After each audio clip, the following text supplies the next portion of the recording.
Welcome to the Look and Sound of Leadership, an ongoing series of executive coaching tips designed to help you be perceived in the workplace the way you want to be perceived.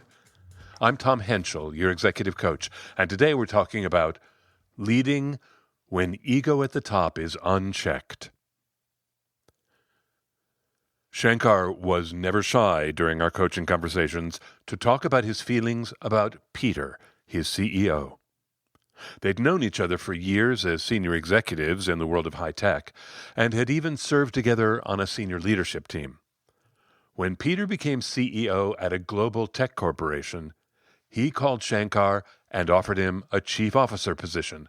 Normally, Shankar would have jumped at the chance, but in this case, he knew he'd be reporting to Peter. He had seen Peter lead. He experienced him as weak on strategy and dangerously overconfident about his decision-making. After some debate, knowing full well he was signing on with a leader he didn't respect, Shankar said yes. Now, just over a year into the role, Shankar and I talked often during our coaching conversations about managing himself around Peter. We also often considered how he might orchestrate an exit from the company. And then, one day, Shankar poured out his anger. If any of us talked like that to one of our direct reports, it would be totally unacceptable. But in front of senior staff, to beat up on one of my direct reports? I mean, really? I am done with him. I tried to get him to stop, but he wouldn't.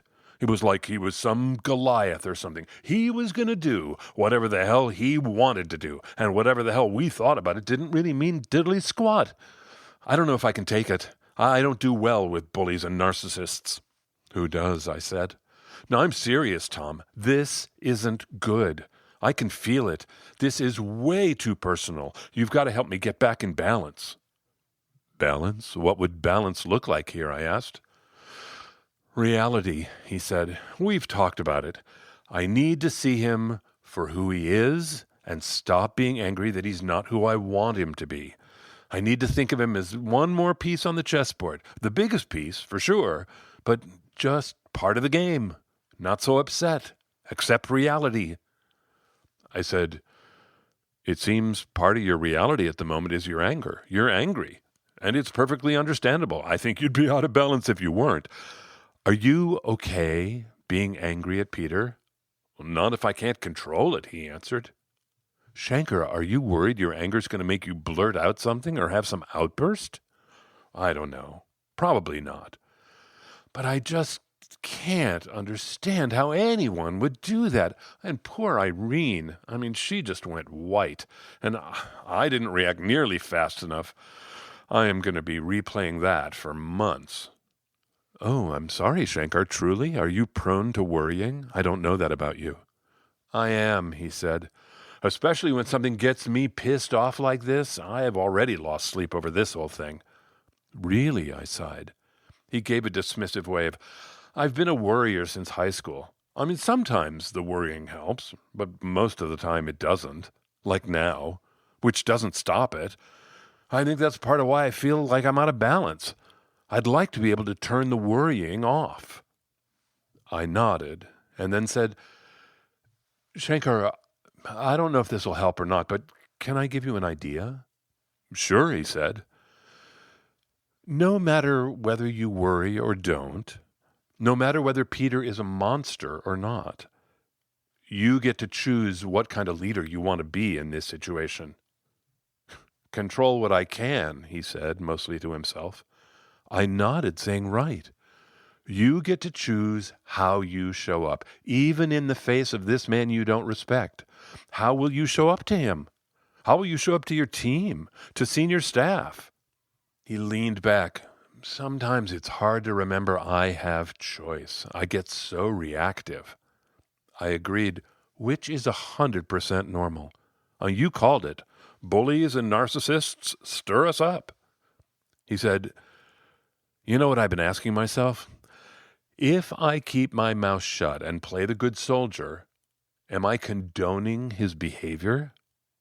And what's the answer? Are you? I asked. Well, it sure looks like it, doesn't it? All of us. We're all treating him like he's normal, and he's not.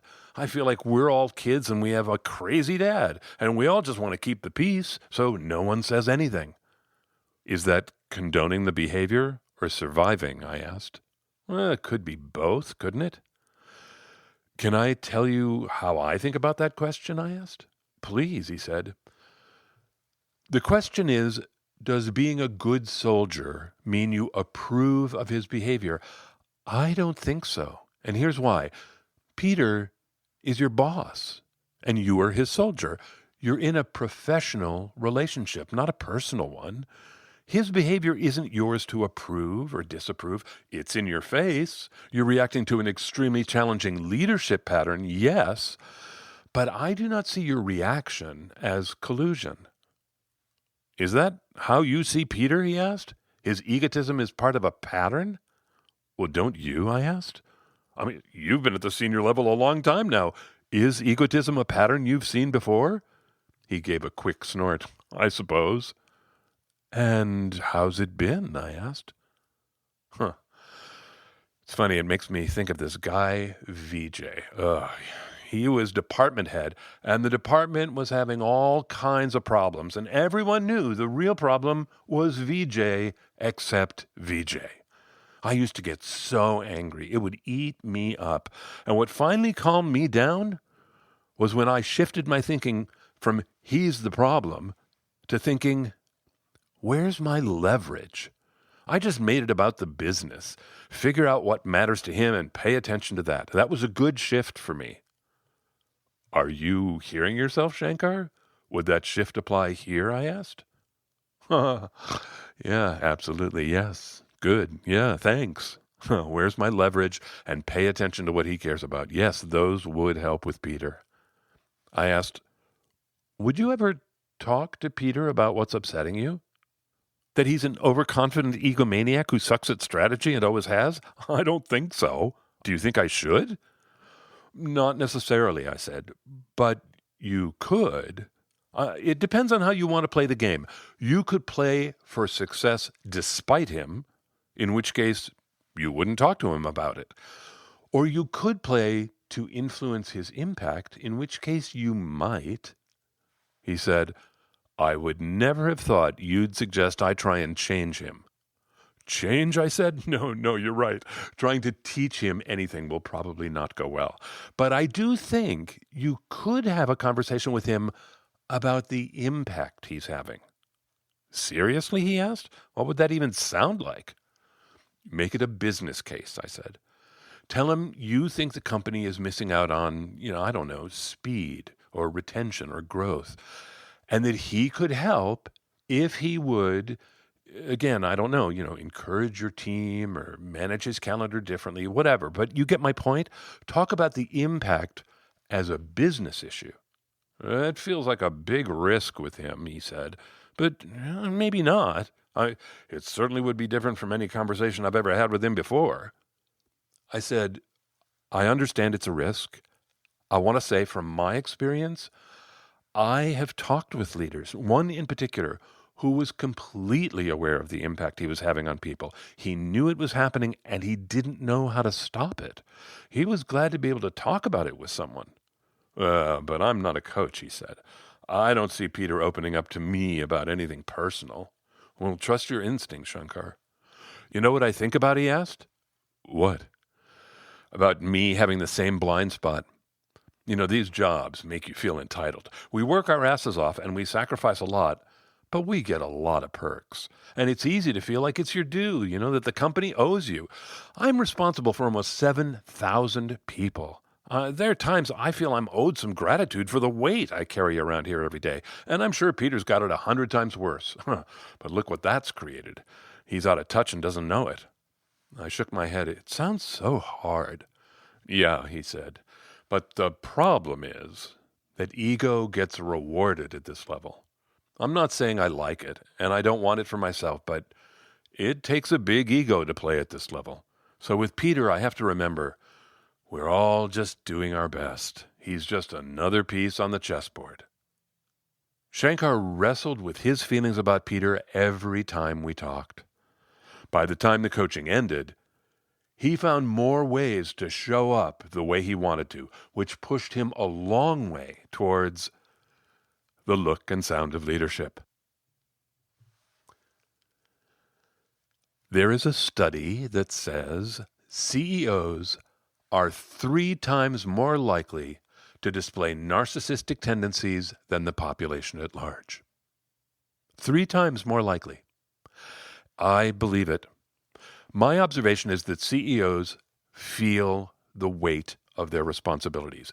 They carry a weight in the knowledge that the choices they make are going to benefit some people and turn other people into losers. It is a burden. And to help themselves carry that weight, they give themselves special permissions and hall passes and get-out-of-jail-free cards, and they tell themselves they deserve those privileges as compensation for carrying the weight. They become entitled. And then the study becomes true. Narcissistic tendencies flourish.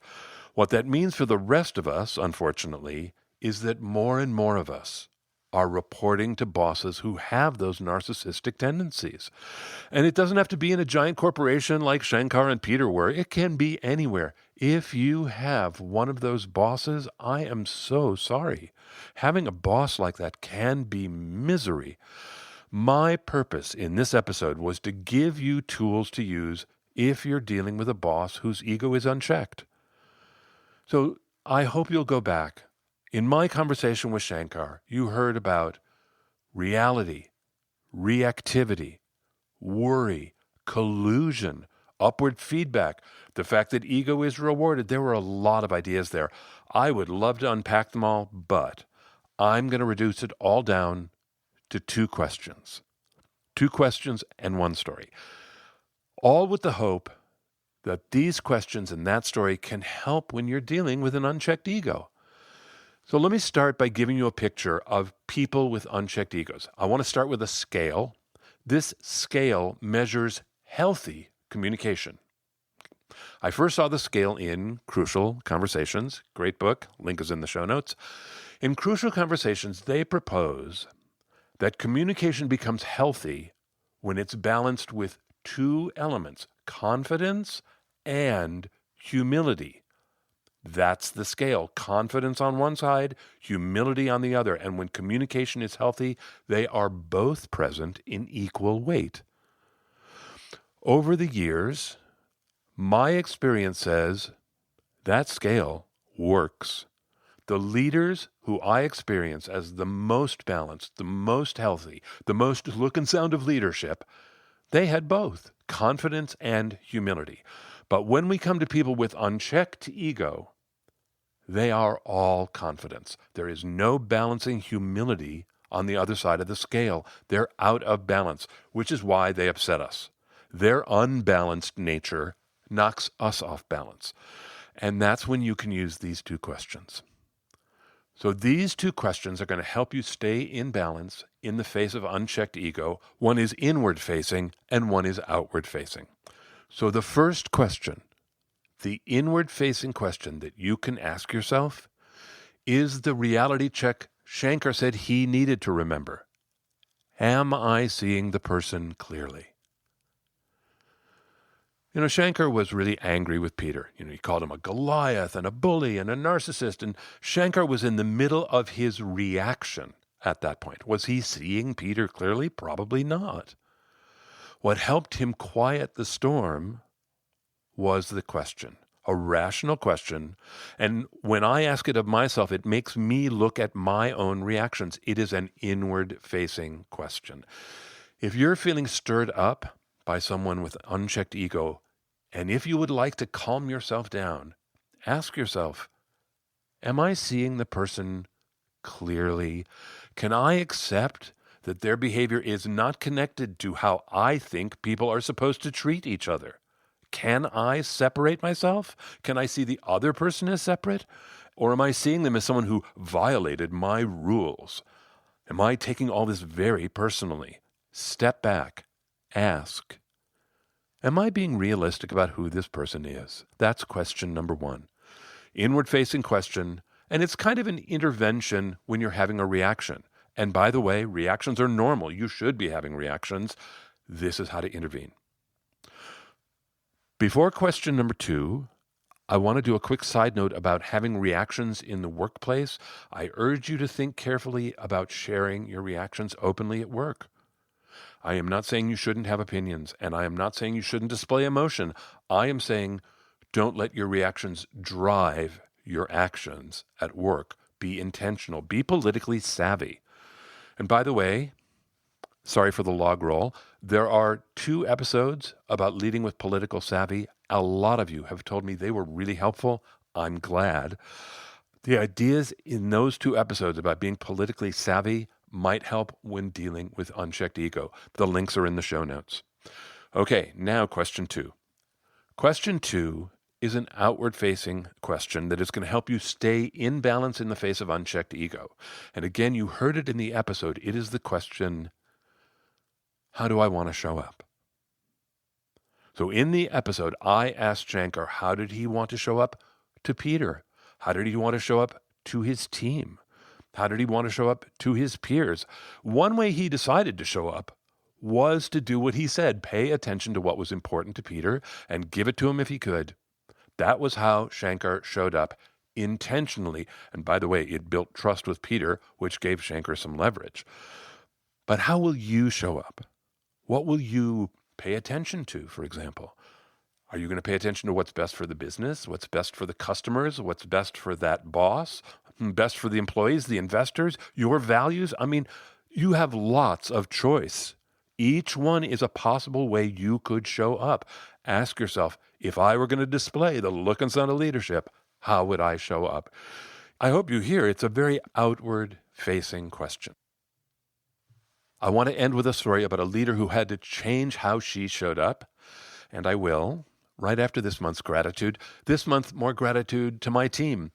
Last month, I gave gratitude to the creative and technical parts of the team. This month, I want to thank my editors. These are friends who month after month read on deadline. They challenge my thinking. They catch my typos. I am so grateful to them this year and every year. Nancy Brewer, Graham Burns, Tom Mannheim, Nancy Schanfeld. Thank you all.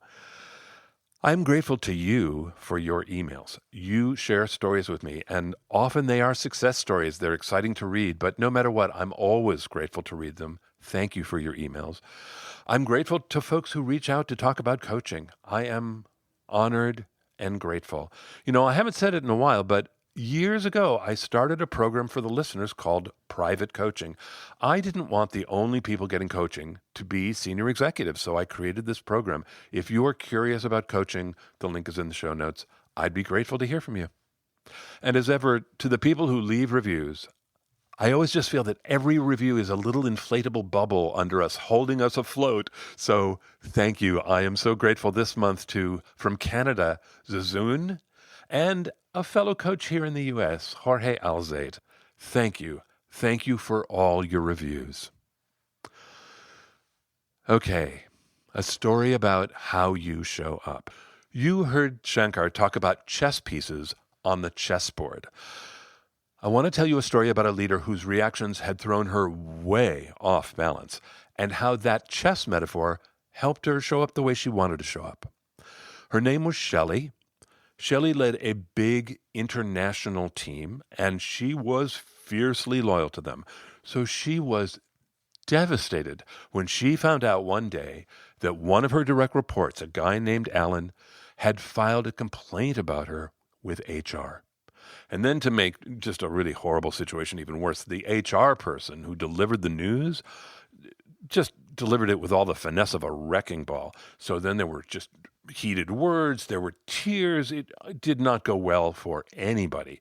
And after that, Shelley would call meetings and probe her team for feedback. How was she doing? Was everybody okay? She became notorious for cornering people and telling them her version of the story. She was way out of balance, and she was showing up in ways that were not good for her. One consequence of her being out of balance was that she got a coach, me. So early on, I introduced this metaphor of playing chess, although, I don't really play chess and she doesn't either, but here's the idea. Every day at work, you are standing on an enormous chessboard. You are just one piece on the chessboard. Other people are on the chessboard too. For Shelley, Alan was on her chessboard, right? And that HR person was on her chessboard. But for you, who's on your chessboard? Your direct reports, your boss. And by the way, the game is in motion. So, one day in Shelley's game, Alan filed a complaint with HR. Now, that's not about Shelley. That's Alan's move on the chessboard. That's the best he can play the game. And now it's Shelley's turn.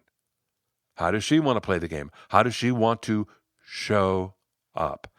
Shelley and I worked on that chess metaphor a lot, and she found it helped her be intentional and stay in balance. She quieted down.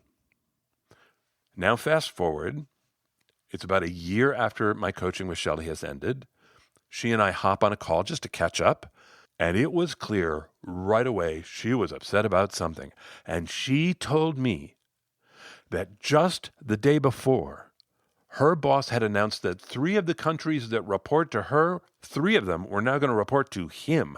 And she was furious. She had worked so hard to standardize services globally and streamline international procedures, and this was going to just throw all of it out of whack. So expecting to hear about flaming emails or stormy confrontations, I said to her, Shelley, what have you done? And she said nothing. And I said, really? And she said, Tom, it's just chess. So Shelley was having her reaction. She was furious. And at the same time, she was controlling how she showed up. It was all just chess. If you are ready for more ideas about especially dealing with bosses who are difficult, managing narcissists in the workplace, dealing with ego, upward feedback, I've been writing about this stuff for years. You could look in our archive in 3 categories: managing yourself, leadership, perception, how you perceive others, and all those links are in the show notes. 5 specific episodes that might dovetail well here are 5 strategies for dealing with narcissists, don't take anything personally, giving upward feedback, and that episode explores how to make a business case with feedback, gravitas, and the narcissistic executive. And I know that a lot of you listen to Dave Stachowiak and the Coaching for Leaders podcast. Dave and I had a great conversation called How to Handle a Boss Who's a Jerk. If you need some help, the link is in the show notes. It's a really good episode. I will say again, if your boss has an unchecked ego, I hope some ideas were helpful here. Okay, that's it for me. Until next time, I'm Tom Henschel. Thanks so much for listening.